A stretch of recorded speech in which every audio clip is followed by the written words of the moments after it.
حضرات جتنی بھی بڑی بڑی ہستیاں دنیا میں آئیں، جتنی بھی آئیں، چند کو چھوڑ کے، اور ان میں بھی کہیں نہ کہیں وہ چیز شامل رہے گی، جتنی بھی بڑی بڑی ہستیاں آئیں ان کو بڑا بنانے میں کہیں نہ کہیں ان کے پیچھے ان کے والدین کا ہاتھ ضرور رہا۔ یہ یاد رکھیں، یہ جو میں آپ کو بات بتا رہا ہوں، جتنی بڑی بڑی ہستیاں آئیں، آپ کہیں گے حضرت کچھ لوگ تو بڑے ایسے ہیں کہ دنیا میں آ کے وہ بہت بڑے ہوئے لیکن وہ دنیا میں آنے سے پہلے ان کے والدین چلے گئے، تو ان کے والدین اپنے بچے کے دنیا میں آنے سے ضرور پہلے چلے گئے، مگر وہ پہلے دعا کر کے گئے، یا اللہ جو ہمارا بچہ دنیا میں آئے اسے کامیابی عطا کرنا۔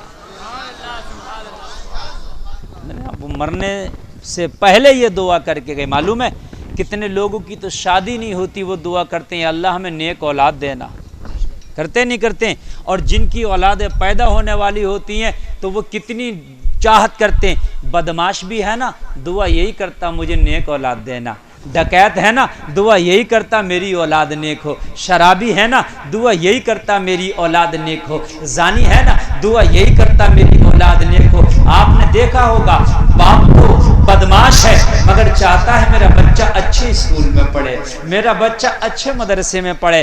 آپ نے دیکھا ہوگا باپ تو گنہگار تھا، باپ اگرچہ چور تھا، باپ اگرچہ ڈکیت تھا، باپ اگرچہ گنہگار تھا، باپ اگرچہ بدنام زمانہ تھا، مگر وہ یہی چاہتا تھا کہ میری اولاد اس قابل ہو جو معاشرے میں سر اٹھا کے جی سکے۔ بتاؤں میں آپ کو، ماں باپ کی صرف اور صرف چاہت یہ ہوتی ہے کہ میری اولاد کسی طرح کامیاب ہو جائے، بات ختم۔ یہ حقیقت ہے، اس سے آپ منہ نہیں موڑ سکتے۔ 60 سال کی عمر باپ کی، 50 سال کی عمر باپ کی۔ جس کی عمر 60 سال کی ہے وہ جانتا ہے کہ مشکل سے دنیا میں میرے 10 سے 15 سال یا 5 سال بچے ہیں، جینے کو کوئی زیادہ جی جائے، عام طور سے 60-70 سال کی زندگی اس امت کی ہو رہی ہے۔ نبی کی حدیث سے یہی ثابت ہے اور یہی دیکھنے میں آ رہا ہے کہ ہمارے ہاں جو زندگیاں ہیں وہ 60 اور 70 سال کے درمیان ہی چل رہی ہیں۔ یا 60 سال کا باپ پھر بھی پوری رات پسینہ بہاتا، پورا دن پسینہ بہاتا، محنت کرتا، کیوں؟ تاکہ میری جو اولاد ہے میری بعد وہ آرام سے رہ سکے۔ آپ نے دیکھو، آواز بڑھاؤ آپریٹر صاحب ذرا تھوڑا سا، اس کا آواز نہیں پتہ چل رہا ہے، کہاں گیا اس کا آواز؟ بڑھاؤ، ہلو۔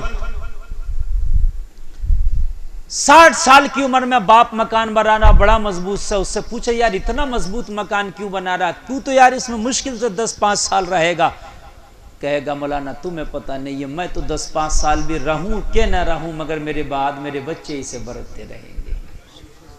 بولو یہی سب کچھ ہوتا ہے نا، کہ اس کے مائنڈ میں بھی یہی چل رہا ہوتا، یہ سب کو پتا ہوتا ہے کہ یہ گھر میں ضرور بنا رہا ہوں، 10 سے 15 سال کی زندگی بچی ہوگی، میں 55-60 میں اس وقت چل رہا ہوں، تو یار اتنا مضبوط گھر بنا کے کیا کروں گا، مگر اس کی سوچ ہوتی ہے یار میں تو چلا جاؤں گا، میرے بچے آرام سے اس میں رہا کریں گے۔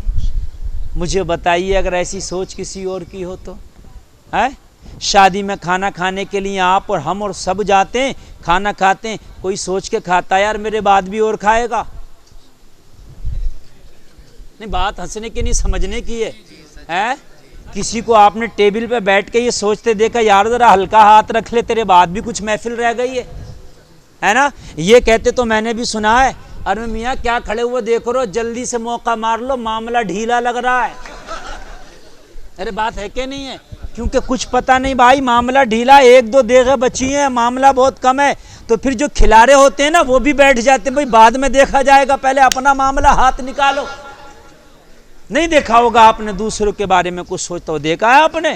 نہیں دیکھا ہوگا، لیکن یار یہ ماں باپ ہے، تجھے معلوم ہے یہ تیرے والدین ہیں، تیری ماں ہے، اور انہوں نے تجھے اس طریقے سے کیا کہ اپنی زندگی، آخری زندگی ان کی سکون سے گزرنے کی زندگی تھی، اپنے آپ کو عیش دیتے، مگر انہوں نے جتنی زندگی ان کی آخری میں گئی اتنا ہی انہوں نے اپنی زندگی کو مشقت میں ڈالا۔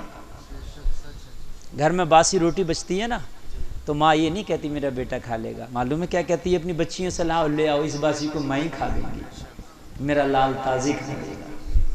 آپ نے کسی ماں کو کہتے نہیں دیکھا ہوگا بیٹا تازی میں کھا لوں گی باسی تو کھا لینا، دیکھا ہی نہیں ہوگا۔ سمجھ رہے ہیں آپ؟ میرا موضوع یہاں ذکر حسین ہے، بس بات یہی بتانا چاہتا ہوں کہ حسین کو اتنا بڑا بنانے میں بھی والدین کا ہاتھ تھا۔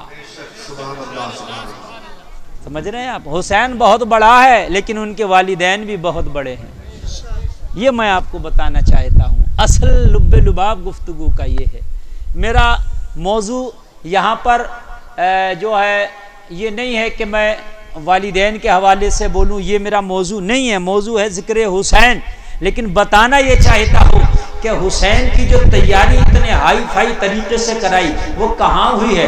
لوگوں سنو، جب کسی کا امتحان ہوتا ہے تو امتحان سے پہلے ایک تیاری ہوتی ہے، وہ چاہے اسکول میں ہو، وہ چاہے مدرسے میں ہو، وہ چاہے کالج میں ہو، وہ چاہے یونیورسٹی میں ہو، جس چیز کا امتحان دے گا اسی کی تیاری ہوگی۔